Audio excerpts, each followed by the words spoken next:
అతిపెద్ద షాపింగ్ ప్రపంచం సిఎంఆర్ మన నిజామాబాద్ లో రామ్ పోతినేని గారిచే సెప్టెంబర్ 27న గొప్ప ప్రారంభం. నమస్తే, నేను Keshav. Welcome to Suman TV. Tirumala Tirupati దేవస్థానానికి సంబంధించి లడ్డు కల్తీ వ్యవహారంలో రాజుకున్నటువంటి చిచ్చు ఇప్పుడు తెలుగు సినీ పరిశ్రమను కూడా ఇబ్బందుల పాలు చేస్తుందా? ఒకరు అనుకూలంగా మరొకరు ప్రతికూలంగా చేస్తున్నటువంటి విమర్శలు ప్రజల నుంచి ఎలాంటి స్పందన ఇస్తున్నాయి? ఏపీ డిప్యూటీ సీఎం ఇచ్చినటువంటి వార్నింగ్ ఎవరిపైన పనిచేస్తుంది? ఈ అంశాలపైన విశ్లేషణ చూద్దాం. మనతో పాటు ఫిలిం క్రిటిక్ సీనియర్ జర్నలిస్ట్ ప్రభు గారు ఉన్నారు. ప్రభు గారు నమస్కారం. నమస్తే. సినిమా ఇండస్ట్రీకి సంబంధించిన అంశం కాకపోయినప్పటికి కూడా ఒకరి తర్వాత ఒకరు చేస్తున్నటువంటి వ్యాఖ్యలు ఇప్పుడు ఇండస్ట్రీలో కూడా ఇదొక వివాదం, ఇదొక చిచ్చులాగా రాజుకుంటుంది అనేటువంటి అభిప్రాయం కలిగిస్తుందా? పవన్ కళ్యాణ్ గారు ఇచ్చినటువంటి వార్నింగ్, మీకు బాధ్యత లేదా, మీరు మాట్లాడరా అనేటువంటి అంశం పైన ఇండస్ట్రీలో ఇంటర్నల్ టాక్ ఏంటి? ఇండస్ట్రీలో ప్రతి ఒక్కళ్ళు కూడాను దీని పట్ల పాజిటివ్గానే స్పందిస్తున్నారండి. అసలు లడ్డూ పవిత్రత గురించి, లడ్డూ పట్ల జరిగినటువంటి అపచారం గురించి ప్రతి ఒక్కళ్ళు కూడా బాధపడుతున్నటువంటి మాట వాస్తవం.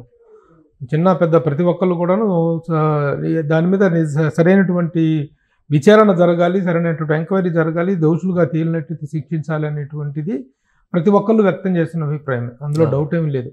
ఎందుకంటే తిరుపతి లడ్డు తాలూకు పవిత్రత కానీ దాని తాలూకు ఔన్నత్యం అనేటువంటిది అందరికీ తెలిసినటువంటి విషయం. ఆ లడ్డు అలా చేతిలో పట్టుకోగానే ఒక రకమైనటువంటి గూస్ బమ్ మూమెంట్ అనేటువంటిది ప్రతి ఒక్కళ్ళు చెప్పులు ఇప్పి కళ్ళకద్దుకొని ప్రసాదాన్ని స్వీకరించడం అనేటువంటిది తరతరాలుగా వస్తున్నటువంటి ఒక గొప్ప ఒక ఆధ్యాత్మికమైనటువంటి భావన అది. అలాంటి దాని పట్ల అపచారం జరిగింది అనేటువంటి దాని మీద ప్రతి ఒక్కళ్ళు స్పందిస్తారు, గొప్పగానే స్పందిస్తున్నారు, చాలా ఇదిగా బాధపడుతూ ప్రతి ఒక్కరు. ప్రకాష్ రాజ్ గారు స్పందించినటువంటి విధానం మాత్రం కొద్దిగా డిఫరెంట్గా ఉన్నట్టుంది. పవన్ కళ్యాణ్ గారు కూడా అదే వాస్తవాలు, అసలు మీకేం సంబంధం, మాట్లాడాల్సిన అవసరం లేదు అన్నట్టుగా పవన్ కళ్యాణ్ గారు అన్నారు. ఎలా చూడాలి దాన్ని? నిజంగానే ప్రకాష్ రాజు స్పందించిన విధానం అనేటువంటిది ఇలాంటివి నిజంగా ఒక మతం యొక్క, ఒక విశ్వాసుల యొక్క దీనికే భంగం కలిగినప్పుడు, వాళ్ళ యొక్క మనోభావాలు దెబ్బతిన్నప్పుడు దాని మీద కఠినమైన చర్యలు తీసుకోవాల్సిన అవసరం ఉంది. ఇది ప్రతి ఒక్కళ్ళు కూడా డీప్గా ఆలోచించాల్సిన విషయము. దీని మీద ప్రభుత్వం స్పందించాల్సిన అవసరం ఉంది, చర్యలు తీసుకోవాల్సిన అవసరం ఉంది అని చెప్పి అంతవరకు దాన్ని ఆ ట్వీట్ని ముగించినట్లయితే బాగుండేది. ఇప్పటికే దేశంలో చాలా జరుగుతున్న అరాచకాలు, మీరు కూడా మళ్ళీ కొత్తగా అరాచకాలు సృష్టించద్దనేటువంటి రేంజ్లో అతను పవన్ కళ్యాణ్ కాదు రెచ్చగొట్టింది, పవన్ కళ్యాణ్ కాదు మొత్తం ఈ విషయాన్ని రెచ్చగొట్టినటువంటి స్థాయిలో ట్వీట్ ఇచ్చింది ప్రకాష్ రాజ్. అందులో డౌట్ లేదు.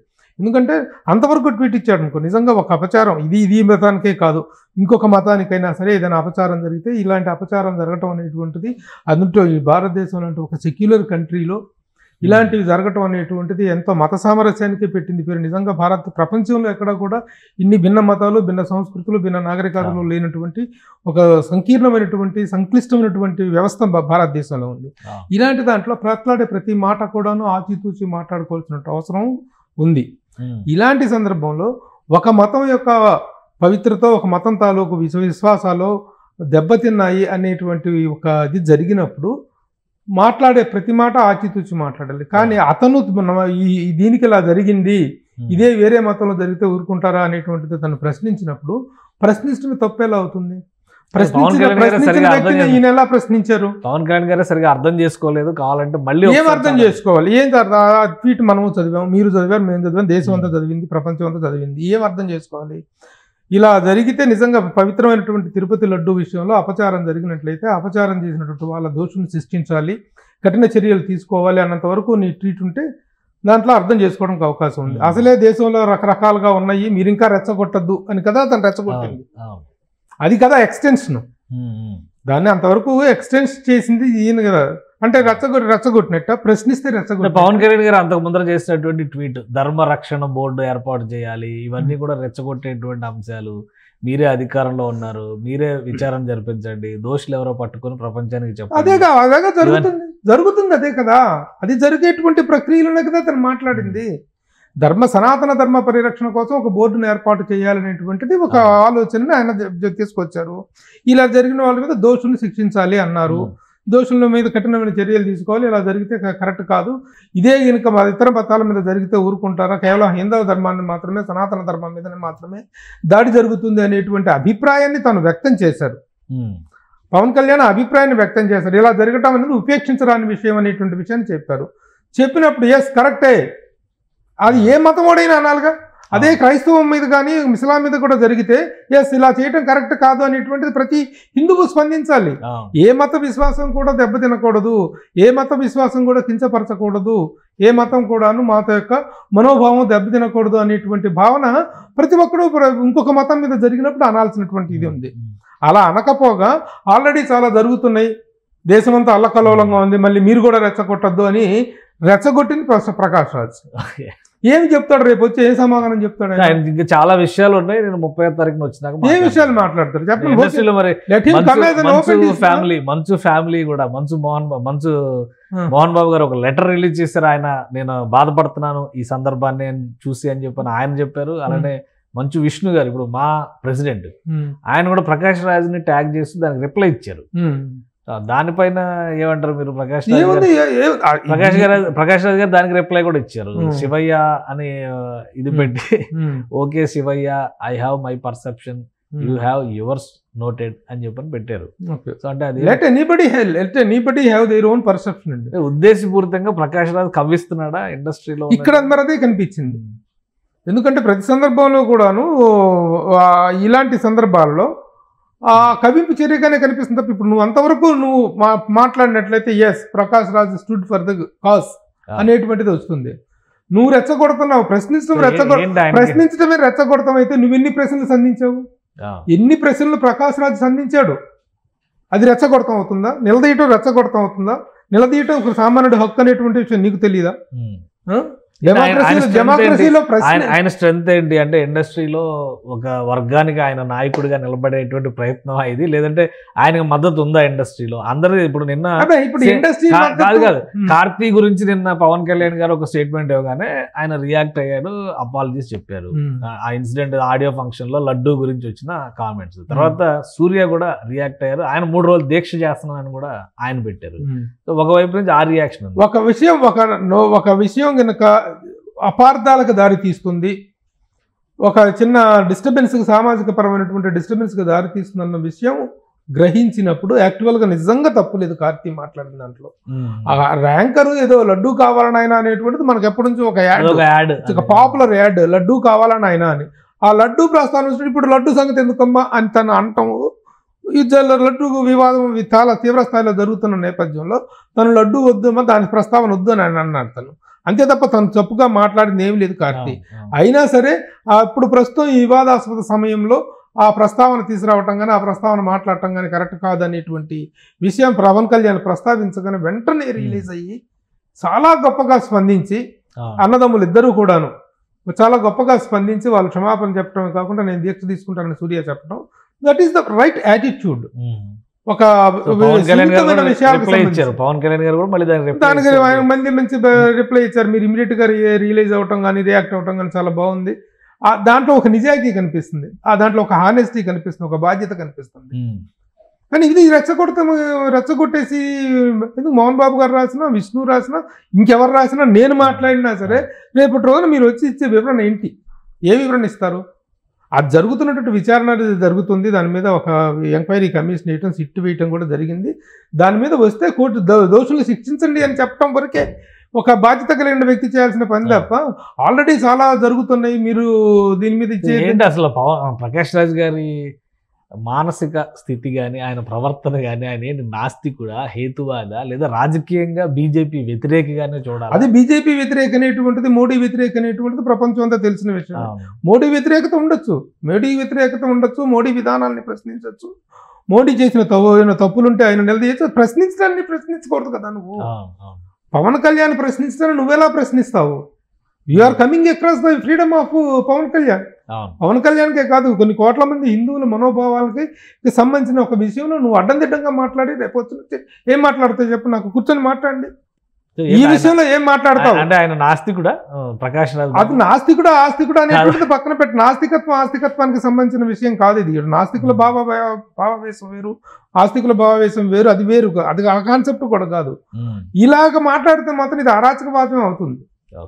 అరాచకమే అవుతుంది. మరి ఎట్లా మాట్లాడతావు నువ్వు? నిన్న ఏ సందర్భం నిన్ను ఎవరు బదిలీ పిలిచారని పేరెంటానికి వచ్చి నువ్వు మాట్లాడదలుచుకున్నావు అనుకో, ఎస్ ఇలాంటి విషయాలు ఎవరికైనా మనోభావాలు దెబ్బతినేటువంటి ఇట్లాంటి వాటి మీద కఠిన చర్యలు తీసుకుని అంతవరకు ఓకే.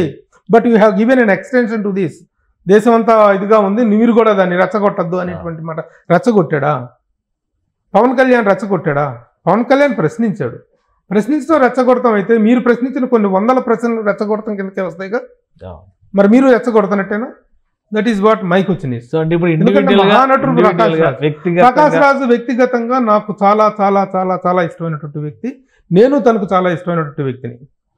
మా ఇద్దరి మధ్య చాలా మంచి బాండింగ్ ఉంది. ప్రకాష్ రాజు గారికి నాకు చాలా మంచి బాండింగ్ ఉంది. బట్ ప్రశ్నించడానికి అనేటువంటి విషయం వచ్చినప్పుడు ప్రశ్నించాల్సింది ఎవరినైనా సరే. అది కాదు. ఇంకో విషయం పవన్ కళ్యాణ్కి ప్రకాష్ రాజుకు ఉన్న బాండింగ్ కంటే ఎక్కువ బాండింగ్ కాదు నాది. అలాంటి ఎన్ని సినిమాలు వాళ్ళిద్దరు కలిసి యాక్ట్ చేశారు. What a wonderful combination is that. అలాంటి కాంబినేషన్లో ఉన్నటువంటి వ్యక్తులు కూడాను ఈ విధంగా బహిరంగంగా మాట్లాడుకోవాల్సిన పరిస్థితి ఎందుకు వచ్చింది? అలాంటప్పుడు నువ్వు ప్రశ్నించడంలో ఎలాంటి ఇది ఉందో. బద్రీ అంటే నంద నంద నంద బద్రీ నంద ఫైట్ లాగా లడ్డు డైవర్ట్ అవుతుంది ఇక్కడ. కానీ మీరు పర్సనల్ గా మాట్లాడారా? ఏంటి అసలు ఆయన మోటివ్ ఏంటి? ఆయన ప్రకాష్ రాజ్ గారు ఎందుకు ఈ కామెంట్స్ చేస్తున్నారు? కేవలం రాజకీయ పరమైనటువంటి అంశాలను దృష్టిలో పెట్టుకొని చేస్తున్నావేనా, లేదంటే సెంటిమెంట్స్ పరంగా కూడా రాజకీయంగా ప్రకాష్ రాజ్ స్టాండ్ ఏమిటి, ఎక్కడున్నారు, ఎవరి గురించి మాట్లాడుతున్నారు అనేటువంటి దానిలో మనకు ఒక స్పష్టత అయితే ప్రస్తుతం లేదు. ఒకటి కర్ణాటకలో ఎలక్షన్స్ ఉన్నప్పుడు అన్ని జరిగినాయి. మళ్ళీ ఇక్కడికి వచ్చి మాలో బీజేపీ వ్యతిరేకి, మోడీ వ్యతిరేకి అనేటువంటి విషయం అందరికీ తెలిసినట్టు విషయమే. కాబట్టి ఆ మైండ్ సెట్ తోనే తను అలా ప్రశ్నించుంటాడని నేను అనుకుంటున్నాను. నేను that is what I feel. So personal గా ఏం లేదు పవన్ కళ్యాణ్ గారికి. పవన్ కళ్యాణ్ గారు కూడా రెస్పెక్ట్స్ అంటానే నాకు మీరంటే చాలా రెస్పెక్ట్ ఉంది, కానీ మీరు తెలుసుకొని మాట్లాడండి. మళ్ళీ ఈయన ఇచ్చిన రిప్లైలు ఏమో అసలు నేను ఇచ్చిన ట్వీట్ ఏంటో మీరు మళ్ళీ ఇంకోసారి చదివి మాట్లాడండి అంటున్నారు. సో అందుకని ఒక కాంట్రాస్ట్ నడుస్తుంది. ఇప్పుడు ఈ విషయంలో అంత ఎక్స్టెన్షన్ గా పోకుండా ఉండాల్సింది ప్రకాష్ రాజ్ అనేటువంటిది నా పర్సనల్ ఒపీనియన్. చాలా విషయాలు ఉన్నాయి. 30వ తారీఖున వచ్చినాక మాట్లాడతారు. ఆ రోజున మాట్లాడినప్పుడు మనం మాట్లాడదాం.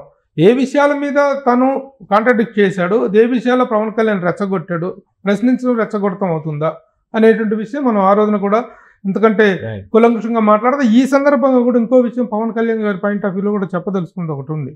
ఇప్పుడు సనాతన ధర్మం గురించి ఒక బోర్డు వేయండి అని చేసి సనాతన ధర్మ పరిరక్షణ కోసం చర్యలు తీసుకోవాలనేటువంటి విషయం పవన్ కళ్యాణ్ గారు మాట్లాడారు.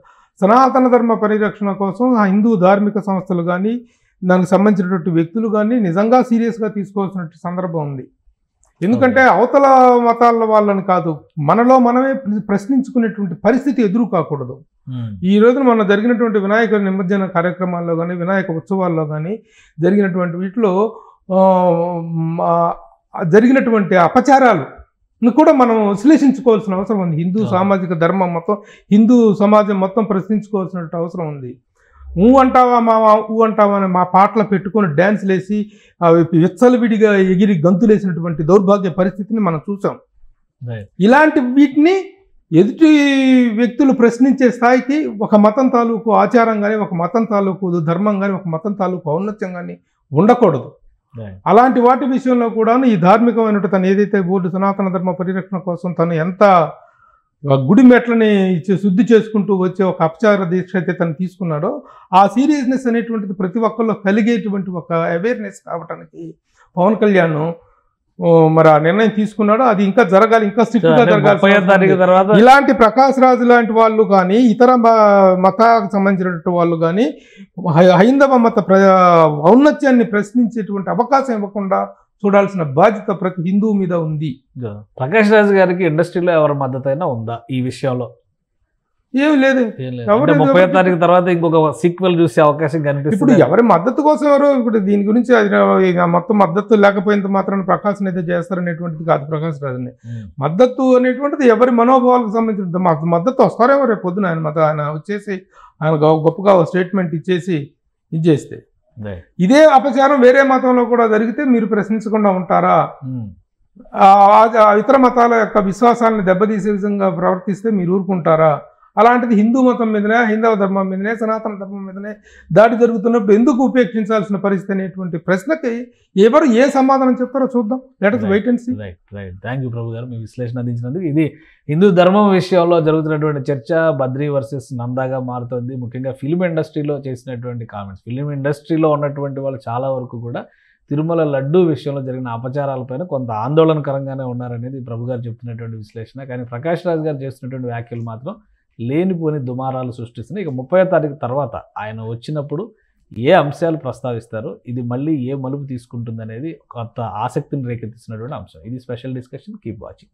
సుమన్ టీవీలో మీ పర్సనల్ అండ్ బిజినెస్ ప్రమోషన్స్ కోసం కింది నెంబర్కి కాంటాక్ట్ చేయండి.